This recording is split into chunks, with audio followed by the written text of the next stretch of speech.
అదే RTV app వార్తల్ని క్షణాల్లో చదివే అవకాశం ఉంటుంది. ఒక న్యూస్ పేపర్, ఒక టెలివిజన్ ఛానల్ మీ చేతుల్లో ఎప్పుడూ ఉంటాయి. Hi hello, welcome to RTV health. నేను మీ దీప్తి. ఈరోజు మనతో పాటు ఉన్నారు doctor Upender Kumar, consultant urologist, care hospitals, Nampally. So వారితో మాట్లాడి తెలుసుకుందాం జనరల్గా ఈ యూరిన్ ఇన్ఫెక్షన్స్ అనేవి కానీ లేకపోతే కిడ్నీలో స్టోన్స్ అనేవి ఎందుకు ఫామ్ అవుతాయి, వీటికి ఎలాంటి ట్రీట్మెంట్ ఆప్షన్స్ ఉన్నాయో తెలుసుకుందాం. హలో డాక్టర్, ఎలా ఉన్నారు? డాక్టర్, జనరల్గా కొంతమందిలో ఈ కిడ్నీ స్టోన్స్ అనేవి ఫామ్ అవుతూ ఉంటాయి కదా, లేకపోతే కొంతమంది అంటూ ఉంటారు వాటర్ ఎక్కువ తాగకపోవడం వల్ల కిడ్నీలో స్టోన్స్ వస్తాయని, ఇట్లాంటివన్నీ వింటూ ఉంటాం కదా. అసలు కిడ్నీలో స్టోన్స్ అనేవి ఎందుకు ఫామ్ అవుతాయి అంటారు? జనరల్గా ఏంటంటే మనకు కిడ్నీలో రాళ్ళు అనేవి చాలా కారణాలు ఉన్నాయి ఎందుకు వస్తాయనేది చెప్పడానికి. ఫస్ట్ అండ్ ఫార్మోస్ట్ ఏంటంటే మనం ఎవరైతే వాటర్ కంటెంట్ బాగా తక్కువ తీసుకుంటారు, అంటే ద్రవ పదార్థాలు, వాటర్నే కాదు లిక్విడ్స్ అన్నీ కూడా ఎవరైతే బాగా తక్కువ క్వాంటిటీలో తీసుకుంటారో వాళ్ళకి యూరిన్ అనేది సాచురేట్ అయ్యి దానివల్ల రాళ్ళు అనేవి వస్తుంటాయి. ఇది ప్రైమరీ మనకు ప్రధానమైన కారణం ఇది. సెకండ్ ఏంటంటే చాలామంది ఫ్యామిలీస్లో కూడా ఈ స్టోన్స్ అనేవి వస్తుంటాయి, జెనెటికల్గా వస్తాయి. సో వాళ్ళకి కూడా ఫ్రీక్వెంట్గా అందరిలో కూడా స్టోన్స్ అనేవి వస్తూ ఉంటాయి రెగ్యులర్గా. సో అది జెనెటికల్ ప్రాబ్లం, నీళ్లు తాగడానికి సంబంధం లేదు అది. మూడోది ఏంటంటే కొన్ని రకాల మెటబాలిక్ డిజార్డర్స్ అంటాం. దానిలో ఏంటంటే యూరిక్ యాసిడ్ అని ఒక పదార్థం ఉంటుంది, బ్లడ్లో పెరిగిపోతూ ఉంటుంది, దాన్ని గౌట్ అంటాం, అదొక జబ్బు ఉంటుంది. నాలుగోది ఏంటంటే హైపర్ పారాథైరాయిడిజం అని, మనకి ఎలాంటి థైరాయిడ్ ఉంటుందో దాని వెనకాలనే పారాథైరాయిడ్ అని ఒక గ్లాండ్ ఉంటుంది, దానిలోంచి హార్మోన్ అనేది ఎక్కువగా రిలీజ్ అయినప్పుడు ఈ స్టోన్స్ అనేవి కూడా ఫామ్ అవ్వచ్చు. సో ఇదే కాకుండా కొన్ని కిడ్నీ జబ్బుల్లో కూడా ఫామ్ అవ్వచ్చు అండి, దాన్ని రీనల్ ట్యూబులర్ అసిడోసిస్ అంటాం. సో ఇవన్నీ రకరకాల కారణాలు ఉన్నాయి. బట్ జనరల్గా మనకు రావడానికి కారణం మనం తక్కువగా వాటర్ తాగినప్పుడు వస్తుంది అన్నమాట. రెగ్యులర్గా మనం తీసుకోవాల్సింది ఒక 2 నుంచి 3 లీటర్లన్నా మినిమం లిక్విడ్స్, అది వాటర్ అవ్వచ్చు, మనం తాగే జ్యూసెస్ అవ్వచ్చు, నిమ్మరసం కావచ్చు, కొబ్బరి నీళ్ళు కావచ్చు, ఎనీ లిక్విడ్స్. పర్టికులర్గా న్యాచురల్ లిక్విడ్స్ చాలా మంచిదండి, మళ్ళీ కూల్ డ్రింక్స్ అవి మంచిది కాదు. సో ఇవి ఎప్పుడైతే మనం రెగ్యులర్గా తీసుకుంటామో అది కూడా స్పేస్డ్ ఇంటర్వల్స్, అంటే ప్రతి గంట ఒక గ్లాసు 2 గ్లాసులు తాగాలి. అట్లని మార్నింగ్ కొంతమంది 1 లీటరు, మధ్యాహ్నం 1 లీటర్ అట్లా తాగుతారు, అది కాదు. రెగ్యులర్గా తీసుకుంటే యూరిన్ అనేది డైల్యూట్ అయిపోతుంది. జనరల్గా ఎప్పుడైతే యూరిన్ ఎల్లోగా టర్న్ అవుతుంది అంటే అసిడిక్ అంటాం, నార్మల్గానే యూరిన్ యాసిడ్, ఇంకా ఎక్కువ అసిడిక్ అయినప్పుడు స్టోన్స్ అనేవి రావడానికి చాలా ఆస్కారం ఉంటుంది. సో మనం ఇది మెయిన్ కారణాలు అనమాట. సో దీన్ని ఎలా మనం తెలుసుకుంటామంటే జనరల్గా స్టోన్ ఉన్న వాళ్ళకి పక్కలో బాగా సివియర్ పెయిన్ వస్తుందండి, సడన్గా వచ్చి అది ముందు భాగానికి వస్తుంది అనమాట, పొత్తి కడుపులోకి రావచ్చు. సో ఇది మనకు స్టోన్ ఉందా లేదా తెలుసుకోవడానికి ఒక రీజను. రెండోది ఏంటంటే కొంతమందికి బ్లీడింగ్ కూడా అవ్వచ్చు యూరిన్లో, అదొక రీజను. మూడోది ఏంటంటే కొంతమందికి వామిటింగ్స్ అవి కూడా అవుతుంటాయి. సో ఇవి జనరల్గా ఇలాంటి సిమ్టమ్స్ కానీ ఉంటే మోస్ట్లీ స్టోన్ ఉందనేది మనం సస్పెక్ట్ చేయాలి. దెన్ దీన్ని ఎలా మనం కన్ఫర్మ్ చేసుకుంటామంటే ఒక సిటీ స్కాన్ అని ఉంటుందండి, ప్లెయిన్ సిటీ కేయూబీ అని ఉంటుంది. సిటీ స్కాన్ చేస్తే మనకు 100% ఎక్కడ స్టోన్ ఉంది, ఎంత సైజు ఉంది, చిన్నదా పెద్దదా, తర్వాత పైప్లో ఏమైనా ఉందా, బ్లాడర్లో ఉందా. తర్వాత ఏంటంటే స్టోన్స్ 2 రకాలు ఉంటాయండి, కొన్ని కరిగే ఉంటాయి, కొన్ని కరగని ఉంటాయి. సో ఈ కరిగేదా కాదా అనేది కూడా మనకు హాన్స్విల్ యూనిట్స్లో సిటీలో తెలిసిపోతుంది. కరిగే రాళ్ళైతే జనరల్గా మేము కొన్ని మెడిసిన్స్ ఇచ్చి కూడా మనం తగ్గించవచ్చు, అదే కరగని రాళ్ళైతే డెఫినెట్గా పడవు. అండ్ ఇది మనకు సిటీ స్కాన్లో క్లియర్ ఇన్ఫర్మేషన్ వస్తుందండి. దీంతోపాటు ఒక కిడ్నీ ఫంక్షన్ టెస్ట్ చేసేసి కన్ఫర్మ్ చేసుకున్న తర్వాత చిన్న స్టోన్స్ అయితే అంటే ఒక 1/2 మిల్లీమీటర్ కంటే తక్కువ ఉన్న స్టోన్స్ అన్నిటికి కూడా మేము మెడిసిన్స్తో ట్రీట్ చేస్తాం. ఇది నేను చెప్పినట్టు ఈ స్టోన్స్ అనేవి యాసిడ్ మీడియంలో ఫామ్ అవుతాయి కాబట్టి ఆల్కలైజర్స్ అని వాడతాం అనమాట. పొటాషియం, మెగ్నీషియం సిట్రేట్ అని రకరకాలు ఉన్నాయి. సింపుల్ మనకు న్యాచురల్గా తీసుకుంటే నిమ్మరసం, అట్లాంటి వాటిలో సిట్రేట్ ఉంటుందండి. సో ఇలాంటి మనం సబ్స్టెన్సెస్ తీసుకుంటే ఈ రాళ్ళు అనేవి కరిగిపోయి జనరల్గా వెళ్ళిపోతుంటాయి, అట్లీస్ట్ పెరగవు, అది కరగని రాయి అయితే. సో ఇది మెయిన్ ట్రీట్మెంట్ ఉంటుందండి. సెకండ్ ట్రీట్మెంట్ ఏంటంటే ఇప్పుడు నేను చెప్పినట్టు చాలామంది యూరిక్ యాసిడ్ అనేది పెరగచ్చు, వాళ్ళకి కొన్ని మెడిసిన్స్ ఉంటాయన్నమాట, అల్లోప్యూరినాల్ అని, ఫెబుక్సోస్టాట్ అని, అలాంటి మెడిసిన్స్ ఇస్తే ఆ స్టోన్స్ అనేవి కూడా కరిగిపోతాయి. యూరిక్ యాసిడ్ అనేది ఎక్కువ ఫామ్ అవ్వకుండా మనం ఆపచ్చు. అట్లానే ఇట్లాంటి హార్మోన్ ఒకటి పెరుగుతుందని చూస్తారా, పారాథైరాయిడ్, దానికి ఏంటంటే సర్జరీ ఇస్ ద ట్రీట్మెంట్. ఆ పారాథైరాయిడ్ గ్లాండ్స్ అనేది రిమూవ్ చేసేస్తాం. ఇది కాకుండా న్యాచురల్గా మనకు స్టోన్స్ అనేవి రాకుండా ఎలా ట్రీట్ తీసుకోవాలంటే వాటర్ బాగా తీసుకోవాలి. ఎక్కువగా మనం తీసుకోవాల్సింది నిమ్మరసం, లేకపోతే కొబ్బరి నీళ్ళు కానీ, లేకపోతే బార్లీ వాటర్ కానీ, ఇవి ఎక్కువగా తీసుకుంటూ ఉండాలి. ఆల్కహాల్ లాంటివి తగ్గించాలి, స్మోకింగ్ తగ్గించాలి. ఒబేసిటీ అంటే ఓవర్ వెయిట్ ఉన్న వాళ్ళందరూ కూడా వెయిట్ తగ్గించుకోవాల్సిన అవసరం ఉంటుంది. సో ఇవి మెయిన్ జనరల్గా ఉండేది. అండ్ కూరల్లో ఏంటంటే పాలకూర, టొమాటో, క్యాబేజ్, కాలీఫ్లవర్ కొద్దిగా తగ్గించుకుంటే మంచిది. అట్లనే రెడ్ మీట్, పర్టికులర్గా నాన్ వెజిటేరియన్లో మటన్, చికెన్ అనేది బాగా రెస్ట్రిక్ట్ చేసుకోవాలండి. సో స్టోన్స్ వచ్చిన వాళ్ళకి ఇంతకంటే పెద్ద స్టోన్స్, నేను చెప్పినట్టు 5 mm కంటే ఎక్కువ ఉన్న వాళ్ళకి చాలామందికి స్టోన్స్ పడవు. సో అలాంటి స్టోన్స్కి మనకు ట్రీట్మెంట్స్ ఏంటంటే లేజర్ సర్జరీస్ ఉంటాయండి. అది మనకు యూరిన్ ట్యూబ్లో ఉంటే దాన్ని యూఆర్ఎస్ఎల్ అంటాం, లేజర్ సర్జరీ. అదే కిడ్నీలో ఉంటే ఆర్ఐఆర్ఎస్ అని సర్జరీతో లేజర్తో దాన్ని బ్లాస్ట్ చేసి ట్రీట్ చేస్తాం. చిన్న ప్రొసీజర్ ఇది, డైలీ ఒక 1 డే స్టే ఉంటుందండి. ప్రొసీజర్ ఒక 1 to 1.5 hours ఉంటుంది. సో ఎవరికైనా కానీ కిడ్నీ స్టోన్స్ ఉంటే తప్పకుండా యూరాలజిస్ట్ని సంప్రదించి నేను చెప్పినట్టు ట్రీట్మెంట్ తీసుకోండి. మళ్ళీ రాకుండా మనకు ఫ్యామిలీ హిస్టరీ ఉంటే రెగ్యులర్ చెకప్లో ఉంటూ ఎవ్రీ 6 monthsకి 1 yearకి ఒకసారి అల్ట్రాసౌండ్ చేయించుకొని స్టోన్స్ ఏమైనా చిన్నవి వస్తున్నాయంటే మనం రాకుండా ముందు జాగ్రత్తగా మెడిసిన్స్ వాడుకుంటే తగ్గిపోతుంది. డాక్టర్, జనరల్గా కొంతమందిలో బాగా తుమ్మినప్పుడు కానీ దగ్గినప్పుడు కానీ ఈ యూరిన్ అనేది లీక్ అవుతూ ఉంటుంది కదా, అసలు ఎందుకంటారు? రీజన్స్ ఏంటి? దాన్ని ఎలా మేనేజ్ చేయొచ్చు అంటారు? సో యాక్చువల్గా ఇదేంటంటే దగ్గినా, తుమ్మినా, నవ్వినా, లేచినా కొంతమందికి లీక్ అయిపోతుంటుంది. పర్టికులర్గా ఆడవాళ్ళలో చాలా కామన్ అండి ఇది. సో దీన్ని స్ట్రెస్ యూరినరీ లీక్ అంటాం. బేసిక్గా స్ట్రెస్ యూరినరీ లీక్ అనేది ఎక్కువ ప్రెగ్నెన్సీస్ ఉన్నప్పుడు, అంటే మెనీ డెలివరీస్ అయ్యి అవి కూడా నార్మల్ డెలివరీస్ ఎక్కువ అయినప్పుడు కింద ఏవైతే మన యూట్రస్కి సపోర్టింగ్ మజిల్స్ ఏవైతే ఉంటాయో అవన్నీ కూడా చాలా వీక్ అయిపోతాయండి. దానివల్ల బ్లాడర్ అనేది కిందకి మూవ్ అవుతూ ఉంటుంది. మనం దగ్గినా, తుమ్మినా, లేచినా. సో ఇక్కడ కడుపులో ప్రెషర్ పెరిగినప్పుడు అబ్డామినల్ ప్రెషర్ అంటాం. దానివల్ల కిందకి జరిగినప్పుడు యూరిన్ ట్యూబ్ ఏదైతే నార్మల్గా రైట్ యాంగిల్స్లో ఉండేది స్ట్రైట్ అయిపోతుంది. దానివల్ల యూరిన్ అనేది డైరెక్ట్గా లీక్ అయిపోతుంది. నార్మల్గా మనం దగ్గితే యూరిన్ లీక్ అవ్వదు, బికాస్ ఆ మజిల్స్ అన్నీ కూడా ఆపేస్తాయి లీక్ అవ్వకుండా. ఇక్కడ ఏంటంటే మజిల్స్ అనేవి వీక్ అయినందువల్ల బ్లాడర్ అనేది కిందకి జారి యూరిన్ ట్యూబ్ స్ట్రైటన్ అయిపోయి యూరిన్ లీక్ అయిపోతుంది. సో ఇది చాలా కామన్గా ఆడవాళ్ళలో ఉంటుందండి. ప్లస్ పోస్ట్ మెనోపాజల్ అంటే మెన్సెస్ ఆగిపోయిన వాళ్ళల్లో కూడా చాలా కామన్గా ఉంటుందండి. సో ఈ స్ట్రెస్ యూరినరీ కంటే అలోన్గా ఉండకపోవచ్చు. కొంతమందికి ఏంటంటే బ్లాడర్ కూడా తొందరగా పంప్ చేస్తుంటుంది. దాన్ని ఓవర్ యాక్టివ్ బ్లాడర్ అని కూడా అంటాం. సో ఈ రెండు మిక్సప్ అయ్యి కూడా చాలా మందిలో ఉంటుంది. సో వాళ్ళు కూడా దగ్గినా, తుమ్మినా కూడా యూరిన్ లీక్ అవ్వచ్చు. సో ఈ రెండింటికి మనం డిఫరెన్షియేట్ చేయడానికి ఒక టెస్ట్ ఉందండి. దాన్ని యూరోడైనమిక్ స్టడీ అంటాం. సో దానిలో ఏంటంటే మనకు బ్లాడర్ ప్రెషర్స్ ఎలా ఉన్నాయి, అట్లానే అబ్డామినల్ ప్రెషర్ ఎలా ఉందో మేము చూస్తాం అనమాట. దాన్ని బట్టి అది బ్లాడర్ వల్ల లీకా లేకపోతే మనకు మజిల్స్ వీక్ అయినందువల్ల స్ట్రెస్ లీక్ అనేది క్లారిటీ వస్తుందండి. సో ఒకవేళ ఓవర్ యాక్టివ్ బ్లాడర్ అంటే బ్లాడర్ యొక్క ఇష్యూ అయితే మనకు కొన్ని మెడిసిన్స్ ఉంటాయి. ఆ మెడిసిన్స్ కానీ రెగ్యులర్గా వాడుకుంటే దాన్ని ఏమంటే బ్లాడర్ సప్రెసెంట్స్ అంటాం, యాంటీకోలినర్జిక్స్ అని ఉంటాయి. అది వాడుకుంటే జనరల్గా బ్లాడర్ అనేది సప్రెస్ అయిపోయి యూరిన్ లీక్ అనేది ఉండదండి. అలానే కొన్ని ఎక్సర్సైజెస్ ఉంటాయి, కీగిల్ ఎక్సర్సైజ్ అంటాం. అంటే పెల్విక్ ఫ్లోర్ని కంట్రాక్ట్ చేయడం, రిలాక్స్ చేయడం. అంటే మనం యూరిన్ పాస్ చేసినప్పుడు కొన్నిసార్లు ఎక్కడన్నా బిజీగా ఉన్నప్పుడు మనం యూరిన్ ఆపేసుకుంటాం. ఆ కండరాన్ని బిగించడం, రిలాక్స్ చేయడం. అట్లా డైలీ ఒక 20 to 30 times ఒక 10 seconds చేయాలండి. అట్లా ఒక 3 months మనం కానీ బ్లాడర్ని కానీ స్టిమ్యులేట్ చేస్తే ఆ మజిల్స్ని ఆటోమేటిక్గా ఈ లీక్ అనేది చాలామందికి తగ్గిపోతుంది. ఒక 90%లో.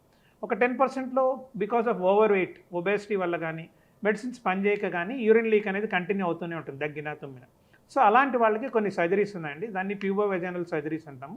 ఆ స్లింగ్ సర్జరీస్లో ఏంటంటే మనం ఒక చిన్న టేప్ లాంటిది మన యూరిన్ ట్యూబ్కి సపోర్టివ్గా పెట్టేస్తాం. సో దట్ బ్లాడర్ మూవ్ అవ్వకుండా ఉంటుంది. దాన్ని TOT అంటాం, ట్రాన్స్ ఆబ్టరేటర్ టేప్ అంటాం. సో ఇలాంటి ప్రొసీజర్ చేసినప్పుడు ఇమీడియట్గా యూరిన్ లీక్ అనేది తగ్గిపోతుంది. సో ఇది 1 day ప్రొసీజర్, చాలా సింపుల్. ఒక 1 hour, ½ an hour to 1 hour ఉంటుందండి. సో ఎవరికైనా కానీ మెడిసిన్స్ వాడి ఈ పెల్విక్ ఫ్లోర్ ఎక్సర్సైజెస్ ఏదైతే నేను చెప్పానో కీగిల్ ఎక్సర్సైజ్ అంటాం, అది కానీ చేసి ఒక 2-3 నెలలు మనం ట్రై చేసి వెయిట్ రిడక్షన్ చేసినా కూడా తగ్గకపోతే అప్పుడు మనకు సర్జికల్ ఆప్షన్ ఉందండి. తప్పకుండా మీరు ఎవరికైనా తగ్గకపోతే ఇమీడియట్గా యూరాలజిస్ట్ని సంప్రదించండి. ఈ ప్యూబోవెజైనల్ స్లింగ్ ప్రొసీజర్ చేస్తే తప్పకుండా మీకు ఈ ప్రాబ్లం నుంచి మీరు క్యూర్ అవ్వచ్చు. డాక్టర్, జనరల్గా పిల్లలు బెడ్ వెట్ చేస్తూ ఉంటారు. అలా కాకుండా ఈ పెద్దవాళ్ళు కూడా ఎక్కువగా ఈ బెడ్ వెట్ చేస్తూ ఉంటారు కదా, అసలు ఎందుకంటారు? రీజన్స్ ఏంటి? దీన్ని అసలు ఎట్లా మేనేజ్ చేయొచ్చు అంటారు? నార్మల్గా ఏంటంటే బెడ్ వెట్టింగ్ అనేది 3 to 4 years వరకు నార్మల్. చిన్నపిల్లలు అందరిలో ఉంటుంది bed vetting. So night time పక్క తడిపేస్తూ ఉంటారు. కానీ ఏమవుతుందంటే 4 yearsకి వచ్చేప్పటికి గ్రాడ్యువల్గా ఈ బెడ్ వెట్టింగ్ అనేది ఆగిపోతుంది. సో అరౌండ్ 60% ఆఫ్ మన పిల్లల్లో 60%లో తగ్గిపోతుంది 4 yearsకి. అంటే స్కూల్ గోయింగ్ ఏజ్కి వాళ్ళకి ఆ లీక్ అనేది ఉండదు. కానీ కొద్ది మందిలో ఏంటంటే ఒక 10-20% కేసెస్లో ప్రొసీడ్ అవుతూ ఉంటుందండి. అండ్ ఈవెన్ 16 ఏళ్ళకి కూడా ఒక 1% కేసులో కూడా ఉండొచ్చు. 99% తగ్గిపోతాయి. ఒక 1% కేసు 16 years తర్వాత కూడా కంటిన్యూ అవ్వచ్చు. సో బేసిక్గా దీనికి కారణాలు ఏంటంటే, ఒకటి మన బ్రెయిన్ నుంచి కొన్ని నర్వ్స్ వెళ్తాయి బ్లాడర్కి. మనకు ఇప్పుడు బ్లాడర్ ఫుల్ అవ్వగానే మనకు ఆ సెన్సేషన్ అనేది బ్రెయిన్లో వచ్చేస్తుంది. సో ఇమీడియట్గా మనం వెళ్ళి యూరిన్ పాస్ చేయడం జరుగుతుంది. కానీ పిల్లల్లో ఏంటంటే due to defect in the maturation, ఆ నర్వ్ మెచ్యురేషన్ వల్ల వాళ్ళకి బ్లాడర్ ఫుల్ అయినా కూడా తెలియదు, ఒకటి. నెంబర్ 2, ఫంక్షనల్ బ్లాడర్ కెపాసిటీ అనేది తగ్గిపోతుంది. నార్మల్గా బ్లాడర్ కెపాసిటీ మనకు 300 నుంచి 500 వరకు ఉంటుంది. సో వీళ్ళల్లో ఏంటంటే నైట్ టైము బ్లాడర్ కెపాసిటీ చాలా తక్కువ అయిపోతుంది. అది 50 ml ఉండొచ్చు, 100 ml ఉండొచ్చు. సో దానివల్ల కూడా వీళ్ళకి తొందరగా యూరిన్ రావడము, ప్లస్ ఈ ప్రాబ్లం వల్ల, నర్వ్ ఇష్యూ వల్ల తనకి ఆ సెన్సేషన్ అనేది తెలియదు. సో అందువల్ల యూరిన్ పాస్ చేసేస్తారు. మూడోది ఏంటంటే స్లీప్ డిజార్డర్స్ అంటామండి. స్లీప్ ప్రాబ్లం వల్ల కూడా ఇది వస్తుంది. సో దీనిలో ఏంటంటే డీప్ స్లీప్లో ఉంటారు. నాన్ రెమ్ స్లీప్ అంటాం. సో ఆ స్లీప్లో ఏంటంటే మనం ఎంత లేపినా కూడా లేయరు వాళ్ళు. సో అలాంటి కండిషన్ వల్ల కూడా యూరిన్ అనేది లీక్ అవ్వచ్చు. నాలుగోది ఏంటంటే ఒక హార్మోన్ ఉంటుంది, వాసోప్రెసిన్ అంటాం. ఆ వాసోప్రెసిన్ హార్మోన్ మనందరిలో కూడా ఎక్కువగా ఉంటుంది నైట్ టైం. అందుకనే మనం ఎవరు యూరిన్కి లేం నైట్ టైమ్స్, బికాస్ వాటర్ అంతా కూడా కాన్సన్ట్రేట్ చేసేస్తుంది ఆ హార్మోన్. కానీ పిల్లల్లో ఏమవుతుందంటే ఆ హార్మోన్ లెవెల్స్ తక్కువ ఉన్నందువల్ల యూరిన్ ప్రొడక్షన్ ఎక్కువ ఉంటుంది నైట్ టైం. అందువల్ల కూడా వాళ్ళకి నెంబర్ ఆఫ్ టైమ్స్ ఎక్కువ రావడము, దానివల్ల యూరిన్ లీక్ అయిపోవడం జరుగుతుంది. సో ఈ 4 కారణాలు ఉంటాయండి. సో మనం ఏంటంటే జనరల్గా బెడ్ వెట్టింగ్ అనేది జబ్బు కాదు బేసిక్గా. ఓన్లీ థింగ్ ఆ నర్వస్ సిస్టమ్ అనేది మెచ్యూర్ అయ్యి నెమ్మదిగా నార్మల్కి రావడానికి జనరల్గా మెజారిటీ పర్సన్ వాళ్ళల్లో ఇది మనకు 4 ఇయర్స్కి అయిపోతుంది, కానీ కొద్దిమందిలో కంటిన్యూ అవ్వచ్చు. సో దీనిలో ఏంటంటే మెయిన్ పేరెంట్స్ ఇంపార్టెంట్ అండి. పేరెంట్స్ యొక్క సపోర్టివ్ రోల్ చాలా చాలా ఇంపార్టెంట్. సో వాళ్ళని తిట్టకుండా అరవకుండా వాళ్ళని డిప్రెస్ అయిపోతారు లేదంటే. సో ఎందుకంటే అందరితో కూడా పీర్ గ్రూప్తో కూడా వెళ్ళలేరు, ఎందుకంటే లీక్ అవుతుంటుంది కదా, బయటకు ఎక్కడన్నా వెళ్ళాలన్నా వేరే ఇళ్ళకి హాస్టల్లో ఉండాలన్నా రిస్క్ ఉంటుంది. సో మనం ఏంటంటే దీనికి యూరాలజిస్ట్ని మీరు సంప్రదించినప్పుడు మీకు కొన్ని ఇప్పుడు నేను చెప్పినట్టు ఇందాక కూడా కీగిల్ ఎక్సర్సైజెస్ అని ఉంటాయండి, అవి కొంచెం నేర్పిస్తాం వీళ్ళకి. అంటే మన యూరిన్ బ్లాడర్ మజిల్ని కంట్రాక్ట్ చేయడం, రిలాక్స్ చేయడం, అట్లా బ్లాడర్ ట్రైనింగ్ ఇస్తాం వీళ్ళకి. ఇదే కాకుండా మార్నింగ్ పూట కూడా మనం బ్లాడర్ కెపాసిటీని పెంచుకుంటూ వెళ్తాం. అంటే వీళ్ళకి ఒక 3 months ట్రైనింగ్ ఉంటుంది. ఫస్ట్ మంత్ ఒక 5 minutes ఆపుకోమని చెప్తాం, తర్వాత సెకండ్ మంత్ ఒక 10 minutes వరకు, థర్డ్ మంత్ ఒక 15 minutes వరకు. ఇట్లా హోల్డ్ చేయగలిగితే బ్లాడర్ కెపాసిటీ అనేది గ్రాడ్యువల్గా పెరుగుతుంది. సో 15 minutes వరకే హోల్డ్ చేయాలి, ఎందుకంటే ఎక్కువ చేయకూడదు, మళ్ళీ కిడ్నీస్ మీద ఎఫెక్ట్ ఉంటుంది. సో అలా ఒక 3 months కానీ మనం ఈ బ్లాడర్ ట్రైనింగ్ అనిస్తే చాలామంది పిల్లల్లో ఈ ప్రాబ్లం అనేది తగ్గిపోయే ఛాన్స్ ఉంటుందండి. అయినా కూడా వీళ్ళకి కొద్దిమందికి సపోర్టివ్ థెరపీని ఇస్తాం. దానిలో ఏంటంటే యాంటీకొలినర్జిక్స్ అని, యాంటీ డిప్రెసెంట్స్ అని, తర్వాత ఈ నేను చెప్పినట్టు హార్మోన్ వాసోప్రెసిన్ ఏదైతే ఉందో అవి ట్యాబ్లెట్స్ ఫామ్స్ ఉంటాయి, అవి కూడా పిల్లలకి ఇస్తాం. అరౌండ్ 6 months to 1 year వాడితే చాలామందికి కూడా తగ్గచ్చు. అంటే డిఫరెంట్ కారణాలు ఉంటాయి, ఒక కారణం వల్లే ఈ బెడ్ వెట్టింగ్ అవ్వదు. ఇవన్నీ నేను చెప్పిన కారణాలన్నీ కూడా మిక్సప్ అయి ఉంటాయి కాబట్టి మనం అన్నిట్లో కూడా అన్ని ట్రీట్మెంట్స్ ట్రై చేస్తూ ఉండాలి. బట్ మోస్ట్ ఇంపార్టెంట్ పేరెంట్స్ యొక్క కోఆపరేషను. తర్వాత నైట్ టైం ఏంటంటే ఎప్పుడైతే బెడ్ వెట్టింగ్ అవుతుందో ఒక 1 hour ముందర బాబుని లేపి యూరిన్ పోయించడం అనేది ఒకటి అలవాటు చేసుకోవాలి. ఎందుకంటే అది ఒక సైకిల్లా అయిపోతుంది. మనకి ఇప్పుడు 1 గంట అయితే ఆకలిస్తుంది, అట్లానే బ్లాడర్ని కూడా మనకు స్టిమ్యులేట్ చేసినప్పుడు అట్లా ఎవ్రీడే ఆ టైంకి లేపినప్పుడు ఆటోమేటిక్గా వాళ్ళకి మెలకు వచ్చేసి లేచేసి పోసుకుంటారు. సో ఇలా మనం కొద్ది రోజులు ట్రైనింగ్ అని ఇస్తే తప్పకుండా ఈ ప్రాబ్లం అనేది మనకు ఇబ్బంది పెట్టకుండా ఉంటుంది. బట్ మనం దీనికి ఎంత ట్రీట్మెంట్ ఇచ్చినా కూడా న్యాచురల్గా అది సబ్సైడ్ అవ్వాలండి. మేము ఇచ్చిన మందుల వల్ల సబ్సైడ్ అవ్వదు, కానీ మనం ఆ ప్రాబ్లం బాబుకి ఇబ్బంది పెట్టకుండా డిప్రెషన్లోకి వెళ్లకుండా మనం ప్రివెంట్ చేయొచ్చు. సో ఈ మందులన్నీ కూడా వాడుతూ కొద్దిగా బ్లాడర్ ట్రైనింగ్ ఇచ్చుకుంటూ ఉంటే డెఫినెట్గా ఏదో ఒక ఏజ్కి డెఫినెట్గా 16 yearsకి డెఫినెట్గా 99%లో తగ్గిపోతుంది. ఒక 1 or 2%లో పర్టికులర్గా పేరెంట్స్కి కానీ బెడ్ వెట్టింగ్ ఉంటే ఇద్దరికి ఇది కంటిన్యూ అవ్వచ్చండి కొద్ది రోజులు. సో ఎప్పటికైనా కూడా ఈ ప్రాబ్లం అనేది డెఫినెట్గా తగ్గుతుంది. కాకపోతే ఏ ఏజ్కి తగ్గుతుంది అనేది ఎవరు చెప్పలేం. బట్ 16 yearsకి మటుకు 99%లో తగ్గిపోతుంది. సో ఎవరికైనా బెడ్ వెట్టింగ్ ఉంటే ఇమీడియట్గా మీరు యూరాలజిస్ట్ని సంప్రదించండి, మంచిగా ట్రీట్మెంట్ తీసుకుంటే తగ్గుతుందండి. So don't worry. జనరల్గా ఈ యూరిన్ ఇన్ఫెక్షన్స్ అనేవి ఎందుకు వస్తాయి అంటారు, రాకుండా ఉండాలంటే ఏం చేయాలి, అండ్ ట్రీట్మెంట్ ఆప్షన్స్ ఏ విధంగా ఉన్నాయి అసలు? యాక్చువల్గా మనం చాలామంది చూస్తుంటామండి యూరిన్ ఇన్ఫెక్షన్స్ అనేవి ఎక్కువగా ఆడవాళ్ళలో చూస్తాం. సో దీనికి కారణం ఏంటంటే జనరల్గా మన యూరిన్ ట్యూబ్ ఉంటుంది చూసారా, దాన్ని యూరెత్రా అంటాము. జనరల్గా ఆడవాళ్ళలో 4 centimeters ఉంటుంది, 1.5 inch. మగవాళ్ళల్లో అది 10 inches ఉంటుంది. సో జనరల్గా బ్యాక్టీరియా అనేది యూరిన్ ట్రాక్లోకి వెళ్ళవు మగవాళ్ళు. సో ఆడవాళ్ళలో కామన్గా దీనివల్ల వస్తుంది. ఇదే కాకుండా వేరే కారణం ఏంటంటే యూరిన్ ఇన్ఫెక్షన్కి ఒకటి మనకు ఆడవాళ్ళల్లో కామన్గా వెజైనైటిస్ అంటాం, అంటే వైట్ డిశ్చార్జ్ ఎక్కువ అవుతుంటుంది. దానివల్ల కూడా పక్కనే యూరిన్ ట్రాక్ ఉంటుంది కాబట్టి దానికి ఇన్ఫెక్షన్ అనేది రావచ్చు. మూడోది చాలామందికి పెద్దవాళ్ళు కానీ ఆడవాళ్ళు కానీ అందరికీ కూడా కాన్స్టిపేషన్ అంటాం, అంటే మలబద్ధకం ఎక్కువగా ఉంటుంది. సో దీనివల్ల ఏమవుతుంటే పక్కనే యూరిన్ ట్రాక్ ఉన్నందువల్ల దాని మీద ప్రెషర్ పడి యూరిన్ అనేది ఫ్రీగా వెళ్ళక ఇన్ఫెక్షన్స్ అనేవి రావచ్చు. ఇవి కాకుండా కొద్ది మందిలో, అంటే అందరికి కామన్ కాదు, బట్ కొద్ది మందిలో నరాల జబ్బు ఉంటుందండి. బ్యాక్లో వెన్నులో ఏదన్నా ప్రాబ్లం ఉన్నప్పుడు నరాల్లో డిఫెక్ట్ ఉన్నందువల్ల యూరిన్ ఇన్ఫెక్షన్స్ అనేవి రెగ్యులర్గా వస్తుంటాయి. ఎందువల్ల అంటే వాళ్ళకు కూడా సేమ్ ప్రాబ్లం, యూరిన్ అనేది కంప్లీట్గా ఎంటీ అవునందువల్ల ఇన్ఫెక్షన్స్ అనేవి రావచ్చు. అట్లనే కొంతమంది పెద్దవాళ్ళలో 50-60 years దాటిన తర్వాత ప్రాస్టేట్ అనే గ్రంథి పెరుగుతుందన్నమాట. అది వచ్చి అడ్డం పడి దానివల్ల యూరిన్ ఆగిపోతూ ఉంటుంది. దానివల్ల కూడా మళ్ళీ ఇలానే యూరిన్ ఇన్ఫెక్షన్స్ అనేవి రిపీటెడ్గా వస్తుంటాయి. ఇది కాకుండా ఈ కాలం మనం చాలామంది చూస్తున్నాం, డయాబెటీస్ చాలా కామన్గా ఉంది. సో ఈ డయాబెటీస్ ఎవరైతే కంట్రోల్ చేసుకోరో అలాంటి వాళ్ళకి ఫ్రీక్వెంట్గా యూరిన్ ఇన్ఫెక్షన్స్ అనేవి రావడానికి ఆస్కారం ఉంటుంది. అలా కాకుండా పుట్టుకతో ఒక జబ్బు ఉంటుందండి, దాన్ని వెసైకో ఇరిటిక్ రిఫ్లెక్స్ అంటాం. అంటే నార్మల్గా మనం యూరిన్ పోసినప్పుడు యూరిన్ బయటికి వెళ్ళిపోవాలి, కానీ వీళ్ళలో ఏమవుతుందంటే యూరిన్ అనేది కిడ్నీలోకి వెళ్తుంది, బ్యాక్కి వెళ్తుంది. సో దాన్ని వెసైకో ఇరిటిక్ రిఫ్లెక్స్ అంటాం. సో అది కూడా ఒక కారణం. చిన్నపిల్లల్లో పర్టికులర్గా ఫ్రీక్వెంట్ ఇన్ఫెక్షన్స్ జ్వరాలు వస్తున్నాయంటే ఈ ప్రాబ్లం ఉందా లేదా మనం ఎక్స్క్లూడ్ చేసుకోవాలి. సో ఇవన్నీ కూడా మనకు కామన్గా ఉండే రీజన్స్ అండి. సో మనం ఒక్కొక్క దానికి మనము యూరిన్ ఇన్ఫెక్షన్లో లక్షణాలు ఏముంటంటే సింపుల్. మీకు యూరిన్ అనేది ఎక్కువసార్లు రావడము, చాలా పెయిన్ఫుల్గా ఉండడము, మంటగా ఉండడము, తర్వాత మాటిమాటికి రావడము, వస్తే ఆపుకోలేకపోవడము, మరీ సివియర్ ఇన్ఫెక్షన్ ఉంటే బ్లీడింగ్ కూడా అవ్వచ్చండి. సో ఇవన్నీ ఉంటాయి. ప్లస్ ఒక్కసారి కిడ్నీ కూడా స్ప్రెడ్ అవ్వచ్చు. ఆ స్ప్రెడ్ అయినప్పుడు చాలా హై గ్రేడ్ ఫీవర్, అంటే మనకు మలేరియాలో ఎలా ఉంటుందో చలి, ఆ చలితో కూడిన జ్వరం రావచ్చు. సో ఇవన్నీ కూడా జనరల్గా మనకు వచ్చే సిమ్టమ్స్. సో దీనికి మనం ఎలా డయాగ్నోస్ చేస్తామంటే కంప్లీట్ యూరిన్ ఎగ్జామినేషన్ అని ఉంటుంది. అది చేసి దాని తర్వాత మీకు యూరిన్ కల్చర్ అని ఉంటుంది. వీటిలో మాకు ఐడియా వస్తుంది ఇన్ఫెక్షన్ ఎలా ఉంది, ఏంటి, ఎంత సివియర్గా ఉందని. ఇది కాకుండా ఒకసారి అల్ట్రాసౌండ్ అనేది చేస్తాం, ఏదైనా కిడ్నీలో ఇన్ఫెక్షన్ పాకిందా లేదా తెలుసుకోవడానికి. అలానే రిఫ్లక్స్ అనే డిజీజ్ నేను చెప్పాను, వెనక్కి వెళ్తుంటుంది యూరిన్, దానికి ఎంసీయూజీ అని ఒక ఎక్స్రే ఉంటుందండి, అది చేసి కన్ఫర్మ్ చేసుకుంటాం. సో దానికి ఏంటంటే ఇనీషియల్గా లో గ్రేడ్స్లో మందులతో తగ్గించవచ్చు, కానీ పెద్ద హై గ్రేడ్స్ వచ్చినప్పుడు సర్జరీకి వెళ్ళాల్సిన అవసరం ఉంటుంది. సో ఇవన్నీ కూడా మనం చేయాల్సిన టెస్టులు అండి. ఇవి అయిపోయిన తర్వాత మనం ట్రీట్మెంట్స్ ఏంటి, జనరల్గా ఏంటంటే ఫస్ట్ టైం ఇన్ఫెక్షన్ వచ్చినప్పుడు సింగిల్ డోస్తో కూడా ట్రీట్మెంట్ ఉందండి. కొన్నిసార్లు మనం 3 days కోర్స్ ఉంది, 1 week కోర్స్ కూడా ఉంటుంది. సో కొద్దిమందికి ఏమవుతుందంటే ఇన్ఫెక్షన్కి తగ్గిపోతాయి యాంటీబయాటిక్స్ ఇస్తే, కొద్దిమందికి తగ్గవు.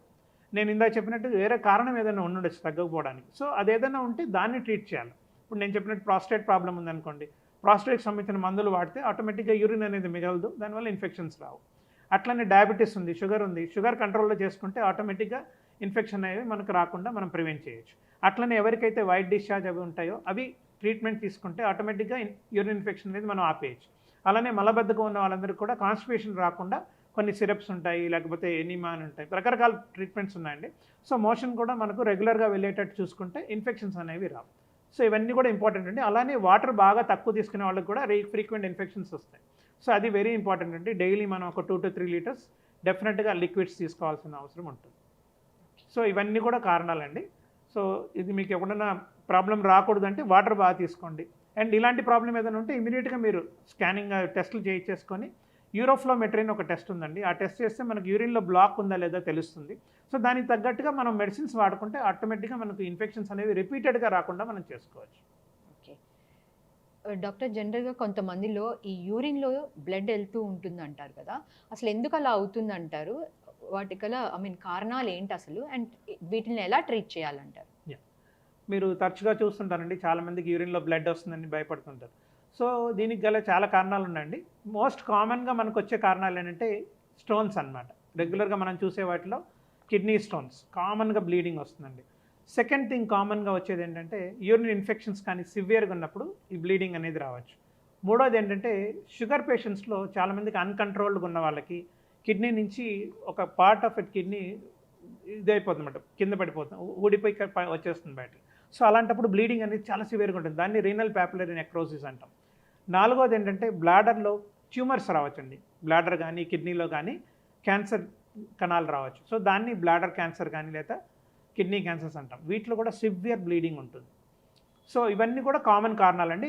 లాస్ట్ ఏంటంటే పెద్దవాళ్ళలో ప్రాస్టేట్ ఎన్లార్జ్మెంట్ అని ఉంటుంది, పెద్ద గ్లాండ్స్లో వాళ్ళకి ఎక్కువ గ్లాండ్ సైజ్ ఎక్కువ ఉన్నప్పుడు బ్లీడింగ్ అనేది రావచ్చు. సో ఇవన్నీ కూడా జనరల్గా కామన్గా వచ్చే మనకు కారణాలు బ్లీడింగ్కి. సో కొంతమందికి ఏంటంటే రేర్గా చాలామంది బ్లడ్ థిన్నర్స్ అని వాడతారండి. ఇప్పుడు చాలామంది హార్ట్ ప్రాబ్లమ్స్ ఉంటాయి, వేరే రీజన్స్ ఉంటాయి. సో వాళ్ళకి ఏంటంటే బ్లడ్ థిన్నర్ అని ఇస్తాం. ఆ బ్లడ్ థిన్నర్ యొక్క సైడ్ ఎఫెక్ట్ కూడా ఈ బ్లీడింగ్ అండి. సో చాలా రకాల కారణాలు ఉంటాయి. సో మనం ఇవన్నీ కూడా ఎక్స్క్లూడ్ చేసుకుంటూ రావాలి. సో బ్లీడింగ్ ఏంటంటే పెయిన్ఫుల్గా ఉంటాయి, అంటే యూరిన్ వచ్చినప్పుడు నొప్పితో పాటు బ్లడ్ వెళ్తుంది అంటే కొంచెం సేఫ్, అంటే క్యాన్సర్ కాదు అని అర్థం. ఒకవేళ పెయిన్ లేకుండా అవుతుంది అంటే మోస్ట్లీ పెద్దవాళ్ళు అయితే క్యాన్సర్, పెద్దవాళ్ళనే కాదు ఒక మిడిల్ ఏజ్ పీపుల్లో కూడా కానీ బ్లీడింగ్ అని వస్తే మోస్ట్లీ బ్లాడర్ క్యాన్సర్ కింద సస్పెక్ట్ చేయాలండి. అండ్ ఇన్ అడిషన్ వాళ్ళకి ఎవరికైనా స్మోకింగ్ హిస్టరీ ఉన్నా, ఆల్కహాల్ హిస్టరీ ఉన్నా, లేదా ఫ్యామిలీలో ఎవరికైనా క్యాన్సర్ హిస్టరీ ఉన్నా తప్పకుండా మనం ఫస్ట్ బ్లాడర్ క్యాన్సర్ అయితే రూల్ అవుట్ చేసుకోవాల్సిన అవసరం ఉంటుంది. సో దీనికి కొన్ని టెస్టులు ఉంటాయండి కన్ఫర్మ్ చేసుకోవడానికి. మనం జనరల్గా అల్ట్రాసౌండ్ అబ్డామిన్ అని చేస్తాం. దానిలో మనకి ఎక్కడైనా బ్లాడర్ ట్యూమర్స్ ఉన్నాయా, కిడ్నీలో ఏమైనా ట్యూమర్స్ ఉన్నాయా, బ్రీఫ్గా మనకు స్క్రీనింగ్లో తెలుస్తుంది. అట్లనే యూరిన్లో ఏంటంటే కంప్లీట్ యూరిన్ ఎగ్జామినేషన్, అట్లనే యూరిన్ కల్చర్, అట్లనే యూరిన్ ఫర్ సైటాలజీ అని క్యాన్సర్ సెల్స్ ఏమైనా ఉన్నాయా చూడడానికి చేస్తాం. సో ఇవన్నీ అయిన తర్వాత ఒకటి సిటీ స్కాన్ అని ఉంటుందండి, కాంట్రాస్ట్ సిటీ. దానిలో మనకు కిడ్నీ, బ్లాడర్ అన్నీ కూడా అబ్డామిన్కి సిటీ చేస్తాము. దానిలో ఎక్కడన్నా క్యాన్సర్ ఉందా, స్ప్రెడ్ అయిందా లేదా, ఇవన్నీ కూడా మనకు దానిలో తెలుస్తుంది. సో ఇవన్నీ అయిపోయిన తర్వాత సిస్టోస్కోపీ అని చెప్పేసి ఎండోస్కోపీ చేస్తాం. ఎట్లయితే నోట్తో చేస్తారు అందరూ, కడుపులో అల్సర్ ఉందా లేదా తెలుసుకోవడానికి. మా దాంట్లో దాన్ని సిస్టోస్కోపీ అంటాం. సో సిస్టోస్కోపీ చేసి మనకు అక్కడెక్కడన్నా ట్యూమర్స్ ఉన్నాయా, బ్లీడింగ్ ఎక్కడి నుంచి వస్తుంది అన్నీ కూడా మనం దానిలో డైరెక్ట్గా చూసేయచ్చండి ఎండోస్కోపీలో. సో దీన్ని బట్టి మా ట్రీట్మెంట్స్ ఉంటాయి. అలానే సిటీ స్కాన్లో మీకు స్టోన్ గిన్ ఏదైనా ఉన్నా కూడా బయటపడిపోతుంది. ఇన్ఫెక్షన్స్ ఉన్నా, స్టోన్ ఉన్నా కూడా అవన్నీ కూడా మనకు ఒక సిటీ స్కాన్లో అన్ని డీటెయిల్స్ వచ్చేస్తాయి. సో దాన్ని బట్టి మా ట్రీట్మెంట్ ఉంటుందండి. సో నేను చెప్పినట్టు ఆ డ్రగ్ వల్ల వచ్చిన వాటిల్లో కొంతమందికి బ్లడ్ టెస్ట్లలో తెలిసిపోతుంది. బ్లీడింగ్ పారామీటర్స్ అని ఉంటాయి, చేస్తాం bleeding diocese. So PT, APTT అని చెప్పేసి వాటిలో కూడా ఏమైనా అబ్నార్మాలిటీస్ ఉంటే వాటిని కూడా మేము కరెక్ట్ చేసుకోవచ్చు. బ్లడ్ ఇచ్చి తగ్గించడము, అంటే కొన్ని ఫ్రెష్ ఫ్రోజన్ ప్లాస్మా అని ఉంటుంది, అది ఇస్తాము. విటమిన్ కే అని ఇస్తాం బ్లీడింగ్ డ్రగ్స్ వల్ల అయితే. అండ్ డ్రగ్ను కూడా ఆపేస్తాం టెంపరీగా. సో ఇవన్నీ అయిన తర్వాత ఇప్పుడు స్టోన్ అనుకోండి, స్టోన్ వల్ల బ్లీడింగ్ అంటే స్టోన్ని మేము వెళ్ళి ట్యాకిల్ చేస్తాం. లేజర్ ఆపరేషన్స్ ఉంటాయి, లేజర్ యూఆర్ఎస్ఎల్ అని, ఆర్ఐఆర్ఎస్ అని. దాంతో స్టోన్ని మనం కానీ బ్లాస్ట్ చేసి తీసేస్తే కంప్లీట్గా ఈ బ్లీడింగ్ అనేది రాకుండా ఆపచ్చు. అట్లనే బ్లాడర్ క్యాన్సర్ ఉన్నప్పుడు స్టేజ్ ఏదో తెలుసుకొని ఎర్లీ స్టేజెస్లో ఏంటంటే మనం కంప్లీట్గా క్యూర్ చేసేయచ్చు. దాన్ని బ్లాడర్ ట్యూమర్ రిసెక్షన్ అంటాం, లేజర్తో చేస్తాము. సో తర్వాత బయాప్సీకి పంపిస్తాము. ఒకవేళ బ్లాడర్ మజిల్ ఇన్వాల్వ్ అయితే దానికి కంప్లీట్గా బ్లాడర్ రిమూవ్ చేసేసి ఆర్టిఫిషియల్ బ్లాడర్గా కన్వర్ట్ చేయడానికి వీలవుతుంది. సో అలానే స్ప్రెడ్ అయితే మటుకు వాటికి మేము కీమోథెరపీ అని చెప్పి, రేడియేషన్ థెరపీ అని ఇవ్వాల్సిన అవసరం ఉంటుందండి. సో ఎవరైతే ఎర్లీగా వస్తారంటే బ్లీడింగ్ రాగానే ఇమ్మీడియట్గా డాక్టర్ని కానీ మీరు సంప్రదిస్తే ఇట్లాంటి లేట్ స్టేజ్లో రావాల్సిన అవసరం రాదు. సో ఎవరికైనా కూడా బ్లీడింగ్ ఉంటే ఇమ్మీడియట్గా మీరు యూరాలజిస్ట్ని సంప్రదించి దానికి గల కారణాలు తెలుసుకుంటే ఇమ్మీడియట్గా మనం తగ్గించుకోవచ్చండి. లేట్ అయ్యే కొద్దీ అది స్ప్రెడ్ అయిపోతే మటుకు మనం చేయగలిగింది ఏముండదు. డాక్టర్, జనరల్గా పెద్దవాళ్ళల్లో బినైన్ ప్రోస్టేట్ ఎన్లార్జ్మెంట్ అవుతుంటుంది కదా, అసలు వీటి లక్షణాలు ఎలా ఉంటాయి అంటారు? దీన్ని ఏ విధంగా డయాగ్నోసిస్ చేయొచ్చు అండ్ ట్రీట్మెంట్ ఏ విధంగా ఉంటుంది అసలు? ఇది బెనైన్ ప్రాస్టేటిక్ ఎన్లార్జ్మెంట్ అనేది జనరల్గా 50 years పైబడిన వాళ్ళలో కామన్గా ఉంటుందండి. ఇది కొంతమందికి జెనెటికల్గా కూడా వస్తుంది, పేరెంట్స్లో ఉంటే వీళ్ళకి రావచ్చండి. సో జనరల్గా ఇది మేల్స్లోనే ఉంటుంది, అంటే మగవాళ్ళలోనే ఉంటుంది ఈ ప్రాబ్లము. ఇది మనం మూత్రాశయంకి బయట పక్క, అంటే అవుట్ సైడ్ బ్లాడర్ ఏంటంటే చిన్న గ్లాండ్ ఉంటుంది. అది పెరిగే కొద్ది ఏమవుతుందంటే మన యూరిన్ ట్యూబ్ని ప్రెస్ చేసేస్తుంది కంప్లీట్గా. సో దానివల్ల యూరిన్ అనేది ఫ్లో సరిగా రాక మనకు సిమ్టమ్స్ అనేవి వస్తాయి. సో దీనికి మనకి ఏంటి లక్షణాలు ఏముంటాయంటే, ఫస్ట్ వచ్చేది ఏంటంటే నైట్ టైం ఎక్కువసార్లు లేస్తుంటారు. నార్మల్గా మనము నైట్ లేం అసలు, ఒకవేళ లేచిన ఒక 1 time లేస్తాం. సో వీళ్ళల్లో ఏంటంటే ఎవ్రీ 1 hour 2 hours ఒకసారి లేచేస్తూ ఉంటారు. సెకండ్ థింగ్ ఏంటంటే మార్నింగ్ పూట ఎక్కువసార్లు వెళ్తుంటారు. నార్మల్గా మనందరం కూడా ఒక 5 to 6 times in a day వెళ్తాం. కానీ వీళ్ళు ఏంటంటే ఎవ్రీ ½ an hour 1 hour అట్లా వెళ్ళిపోతుంటారు, ఫ్రీక్వెంట్గా వెళ్తారు. తర్వాత మూడోది ఏంటంటే యూరిన్ వచ్చినప్పుడు ఆపుకోలేరు. మనం జనరల్గా ఒక 5-10 minutes ఆపుకోగలుగుతాం, వీళ్ళు అసలు ఆపుకోలేరు అనమాట. బాత్రూమ్ వెళ్ళే లోపల కూడా కొంతసారి లీక్ అయిపోతుంది. నాలుగోది ఏంటంటే యూరిన్కి వెళ్తారు కానీ రాదు, కొంచెం స్ట్రెయిన్ చేయాల్సిన అవసరం ఉంటుంది. తర్వాత ఏమవుతుందంటే స్లోగా దార తగ్గుతూ వస్తుంది, దార మనకు ముందుకు పడాల్సింది దగ్గరికి పడుతుంది. అలానే యూరిన్ ఆగాగి వస్తుంటుంది, పోసినప్పుడు వస్తుంది మళ్ళీ ఆగుతుంది మళ్ళీ వస్తుంది. సో ఇవన్నీ కూడా, అండ్ పోసేసిన తర్వాత కూడా ఇంకా చాలా మిగిలిన ఫీలింగ్ ఉంటుంది. ఇవన్నీ కూడా లక్షణాలండి. ఇది ఏమన్నా ఉన్నాయంటే పెద్దవాళ్ళలో మోస్ట్లీ ఇది ప్రాస్టేట్ ఎన్లార్జ్మెంట్ అని మనం అనుకోవాలి. సో దీనికల్లా మనకు ఎలా మనం దీన్ని ధృవీకరిస్తామంటే కొన్ని టెస్టులు ఉంటాయండి. యూరోఫ్లోమెట్రీ అని చెప్పేసి ఒక టెస్ట్ ఉంది. దానిలో ఏంటంటే మనం చిన్న మెషిన్లా ఉంటుంది, దానిలో యూరిన్ పాస్ చేయాలి. పాస్ చేసినప్పుడు మీకు నార్మల్గా ఉందా లేదా తగ్గిందా యూరిన్ ఫ్లో అనేది మనకు తెలుస్తుంది. సెకండ్ థింగ్ ఏంటంటే యూరోడైనమిక్ స్టడీ అని చెప్పి అందరికీ చేయము, ఎవరికైతే షుగర్ బ్యాక్గ్రౌండ్ ఉంది లేదా నరాలకు సంబంధించిన బ్యాక్గ్రౌండ్ ఉన్న వాళ్ళకి మటుకు తప్పకుండా ఈ యూరోడైనమిక్ స్టడీ అనేది చేస్తాం. ఇది ఎట్లా అంటే మనం ఎట్లయితే 2D ఈకో అని చేస్తారు హార్ట్కి, ఆ ఫంక్షనింగ్ తెలుసుకోవడానికి, యూరిన్ బ్లాడర్ ఎలా ఫంక్షన్ చేస్తుందో తెలుసుకోవడానికి కూడా ఈ యూరోడైనమిక్ స్టడీ అనేది చేస్తాం. ఇది కాకుండా సీరం పిఎస్ఏ అని చెప్పి ఒక టెస్ట్ ఉంటుందండి, ప్రాస్టేట్ స్పెసిఫిక్ యాంటీజెన్ అని. దీనిలో ఇప్పుడు ఈ గడ్డలు ఏంటంటే కొన్ని క్యాన్సర్ గడ్డలు కూడా ఉండొచ్చు, అది తెలుసుకోవడానికి ఆ డిఫరెన్స్ ఈ పిఎస్ఏ అనేది ఒక టెస్ట్ చేస్తాం. ఇది నార్మల్గా ఉందంటే మనం we can forget, general cancer అయి ఉండదు. సో ఇది కాకుండా అల్ట్రాసౌండ్ కేయూబీ అని ఉంటుందండి. సో మనకు స్కానింగ్లో ఎంత పెద్ద ఉంది ప్రాస్టేట్, దానివల్ల ఏమైనా బ్లాడర్లో ఎఫెక్ట్స్ ఉన్నాయా, కిడ్నీ మీద ఏమైనా ఎఫెక్ట్ పడిందా, అట్లానే కిడ్నీ ఫంక్షన్ టెస్ట్ అని బ్లడ్ టెస్ట్ ఉంటాయి, అవి చేస్తాం. అండ్ యూరిన్ టెస్ట్ చేస్తాం, ఎందుకంటే కొంతమందికి ఇన్ఫెక్షన్స్ రావచ్చు, దానివల్ల బ్లీడింగ్ ఉండొచ్చు. సో ఇవన్నీ కూడా మనకు ఎక్స్క్లూడ్ అయిపోతాయి. ఒకసారి మనకు డయాగ్నోసిస్ వచ్చిన తర్వాత ఫస్ట్ ఏంటంటే మెడికల్ ట్రీట్మెంటే ఇస్తామండి. ఈ మెడికల్ ట్రీట్మెంట్ యూజువల్గా ఒక 1 to 2 years ఉంటుంది. దీనిలో 2 రకాల మందులు వాడతాం, ఆల్ఫా బ్లాకర్స్ అని, 5-alpha reductase ఇన్హిబిటర్స్ అని. ఈ మందులు రెగ్యులర్గా వేయాలి, ఎందుకంటే ఆ గ్లాండ్ కరగడానికి 6 months పడుతుంది minimum. So minimum course 1 year ఉంటుందండి. అండ్ మీకు యూరిన్ ప్రాబ్లం అనేది ఇమీడియట్గా క్లియర్ అవుతుంది, వితిన్ 48 to 72 hours చాలామందికి క్లియర్ అవుతుంది. మ్యాక్సిమం ఒక 1 monthలో యూరినరీ ఫ్లో అనేది నార్మల్కి వచ్చేస్తుంది. సో కొద్దిమందికి రాదు, దాన్ని ఫెయిల్డ్ మెడికల్ థెరపీ అంటాం. లేదా కొద్దిమందికి దానివల్ల కిడ్నీ ఫెయిల్యూర్ రావడము, లేకపోతే కిడ్నీలో స్టోన్స్ ఫామ్ అవ్వడం, బ్లాడర్లో స్టోన్స్ ఫామ్ అవ్వడం, లేదా ఫ్రీక్వెంట్గా ఇన్ఫెక్షన్స్ రావడం, ఫ్రీక్వెంట్గా బ్లీడింగ్ అవ్వడము, ఇట్లా ఉన్న వాళ్ళకి మటుకు మేము మెడిసిన్స్ అనేది ఆపేస్తామండి. We don't go for medical treatment. ఇట్లాంటి వాళ్ళకి మటుకు సర్జరీకి వెళ్ళిపోతాము. దాన్ని లేజర్ టీఆర్పీ అంటాం. హోల్ యాప్ అని రకరకాల లేజర్స్ వాడతాం మేము. హోల్మియం లేజర్ అని, థూలియం లేజర్ అని. సో ఇవి ఏంటంటే సింగిల్ డే ప్రొసీజర్స్. హాయిగా నెక్స్ట్ డే ఇంటికి వెళ్ళిపోతారు patient. Within 15 days or 1 month మళ్ళీ వర్క్కి వెళ్ళిపోవచ్చు బ్యాక్. సో ఇవన్నీ కూడా మనం ప్రాబ్లం బట్టి ఫస్ట్ మెడిసిన్స్తో ట్రై చేసి తగ్గకపోతే సర్జరీస్కి అనేవి వెళ్తూ ఉంటాం. సో ఇవన్నీ కూడా పెద్దవాళ్ళల్లో ఉంటుంది కాబట్టి రెగ్యులర్గా ఈ ఫ్యామిలీ హిస్టరీ కానీ ఉంటే మటుకు తప్పకుండా మీరు 40 years నుంచే రెగ్యులర్ చెకప్లో ఉంటే బెటర్ అండి. ప్రాస్టేట్ స్క్రీనింగ్ అని ఉంటుంది, రెగ్యులర్గా చేయించుకోండి. అండ్ పర్టికులర్గా ఎవరైనా ఫ్యామిలీలో క్యాన్సర్ ప్రాస్టేట్ కానీ ఉంటే వాళ్ళు 40 years నుంచే పిఎస్ఏ అనేది రెగ్యులర్గా యాన్యువల్గా చేయించుకుంటే ఎప్పుడన్నా సడన్గా వాల్యూ పెరిగింది అనిపిస్తే మేము సర్జరీ దానికి సంబంధించిన ఫర్దర్ టెస్టులు చేసి క్యాన్సర్ ఉందా లేదా ఎక్స్క్లూడ్ చేసుకుంటాం. సో యూరిన్లో నేను చెప్పిన ఏ లక్షణాలు ఉన్నా కూడా మీరు ఇమీడియట్గా యూరాలజిస్ట్ని సంప్రదించండి. సో దట్ దాని వచ్చే కాంప్లికేషన్స్ లైక్ నేను చెప్పినట్టు కిడ్నీ ఫెయిల్యూర్ లాంటివి మనం ప్రివెంట్ చేయొచ్చు. డాక్టర్, రీసెంట్గా ఒక కేసు వచ్చింది. జనగాంలో ఒక లేడీ మ్యారేజ్ అయ్యి 2 years అయింది. అతను లైక్ ఇన్లాస్ ప్రెషర్ వల్ల కానీ హస్బెండ్ ప్రెషర్ వల్ల కానీ ప్రెగ్నెన్సీ అవ్వట్లేదని చెప్పి నేను ప్రెగ్నెంట్ అయ్యానని చెప్పింది. బట్ లేటర్ లైక్ హాస్పిటల్కి వెళ్ళి కన్ఫర్మ్ చేసుకుందామని వెళ్తే వాష్రూమ్కి వెళ్ళి లైక్ నాకు అబార్షన్ అయిపోయింది, పిండం బయటకు వచ్చేసిందని చెప్పింది. ఫైనల్గా డాక్టర్ చెక్ చేసి చూస్తే లైక్ ప్రెగ్నెంట్ ఏం కాదు అట్లా చెప్పింది అని చెప్పి అన్నారు డాక్టర్. అసలు ఎందుకంటారు లేడీస్ ఇట్లా బిహేవ్ చేయడానికి కారణం ఏంటంటారు? సైకలాజికల్ పాయింట్ ఆఫ్ వ్యూలో అసలు ఏం జరుగుతుంది? బేసిక్గా ఏంటంటే ఈ కారణం చాలామంది చూస్తున్నాం. ఇన్ఫర్టిలిటీ ఇష్యూ చాలా కామన్గా ఉంటుంది. బికాస్ ఇద్దరు వర్కింగ్కి వెళ్ళిపోతున్నారు కాబట్టి వర్క్ స్ట్రెస్ కానీ లేకపోతే ఫ్యామిలీ స్ట్రెస్ కానీ ఇన్లా స్ట్రెస్ కానీ రకరకాల స్ట్రెస్లు ఉంటాయి. సో దీనివల్ల ఏమవుతుందంటే వీళ్ళకి చాలామందికి మేము ఇప్పుడు చూడడం ఏంటంటే పీసీఓడి అంటాం. సో దీనిలో ఏంటంటే పాలిసిస్టిక్ డిసీజ్ అంటాం, ఓవేరియన్ డిసీజ్ అంటాం. దీనిలో చాలామందికి పాపం డిలే అయిపోతుంటుంది. దీనిలో ఏంటంటే హార్మోనల్ డిస్టర్బెన్స్ ఉంటుందండి. దానివల్ల రెగ్యులర్ ఓవులేషన్ ఉండదు, రెగ్యులర్గా మెన్సెస్ ఉండవు. సో దీనివల్ల చాలామందికి ఇన్ఫర్టిలిటీ ఇష్యూ ఉంటుంది. సో వీళ్ళు ఎంత ట్రై చేసినా కూడా పిల్లలు పుట్టరు. జనరల్గా ఏంటంటే నార్మల్గా అన్ప్రొటెక్టెడ్గా ఉన్నప్పుడు 1 year లోపల జనరల్గా ప్రెగ్నెన్సీ అనేది వస్తుంది అందరికీ. అప్పుడు రాకపోతే జనరల్గా ఇన్వెస్టిగేట్ చేయమంటాం మేము. యాక్చువల్లీ 1 year దాకా పిల్లలు పుట్టకపోతే డెఫినెట్గా వెళ్ళి గైనకాలజిస్ట్ని కానీ మగవాళ్ళ ప్రాబ్లం అయితే మా యూరాలజిస్ట్ దగ్గరికి కానీ రావాల్సిన అవసరం ఉంటుంది.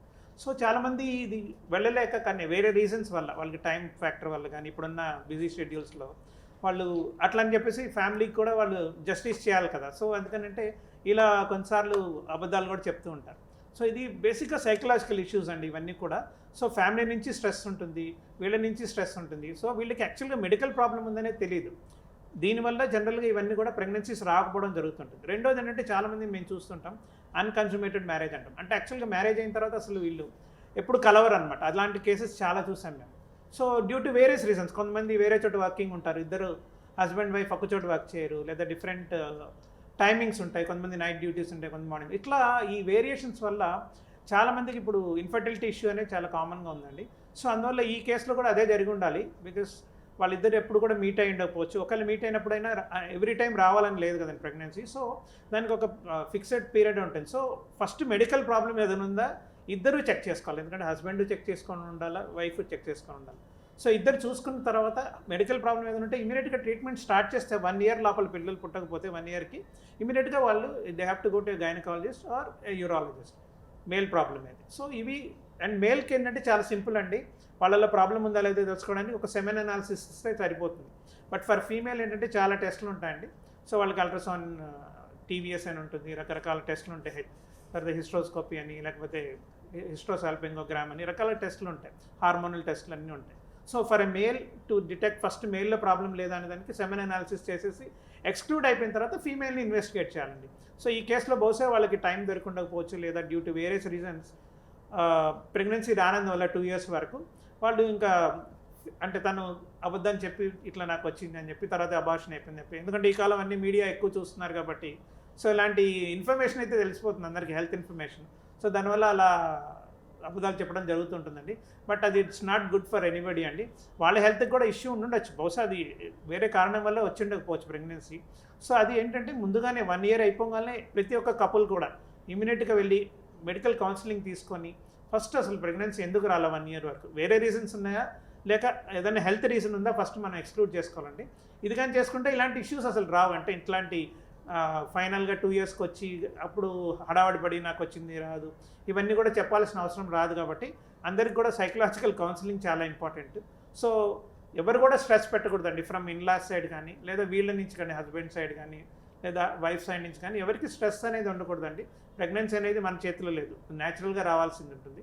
సో దానికి ఎన్విరాన్మెంట్ క్రియేట్ చేయగలిగితే డెఫినెట్గా ఇలాంటి ప్రాబ్లమ్స్ ఎవరికి రాకుండా మనం ప్రివెంట్ చేయొచ్చు. Thank you doctor, thanks for the information. Thank you. So చూసారు కదండి, ఇది ఈరోజు మన ఇంటర్వ్యూ. తిరిగి మరో ఇంటర్వ్యూతో మళ్ళీ కలుద్దాం. అంతవరకు కీప్ వాచింగ్ RTV. మరిన్ని వీడియోస్ కోసం ఛానల్ ని సబ్స్క్రైబ్ చేయండి, లేటెస్ట్ అప్డేట్స్ కోసం వాట్సాప్ ఛానల్ ని ఫాలో చేయండి అండ్ లింక్ డిస్క్రిప్షన్ లో ఉంది.